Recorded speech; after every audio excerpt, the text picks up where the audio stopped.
lain, Pak Januar Jauri menerima aspirasi masyarakat ojek online. Terdiri dari beberapa komunitas, satu dari Gojek, dua dari Grab, tiga dari Maxim, empat dari Shopee dan InDrive dan taksi online. Ada 6 komunitas yang datang menyampaikan aspirasinya ke DPRD Sulawesi Selatan. Tujuannya satu, menolak kenaikan tarif BBM.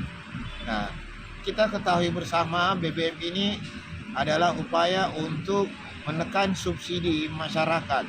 Yang persepsi Pak Presiden bahwa agar supaya subsidi BBM itu dirasakan oleh masyarakat kecil, orang kaya tidak perlu merasakan.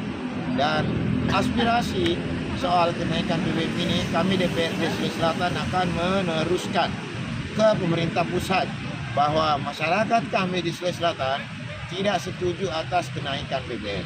Itu satu. Yang kedua, dengan naiknya tarif BBM, maka otomatis pihak ojek online bertambah biaya transportnya, bertambah biaya kesehariannya. Nah, mereka menuntut agar supaya ada kenaikan tarif ojek online.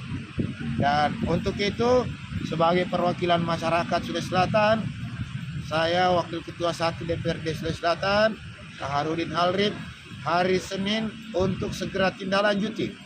Teman-teman ojek online perwakilannya dari 6 komunitas tadi itu, kami akan undang perwakilannya dan kami akan undang manajer areanya masing-masing.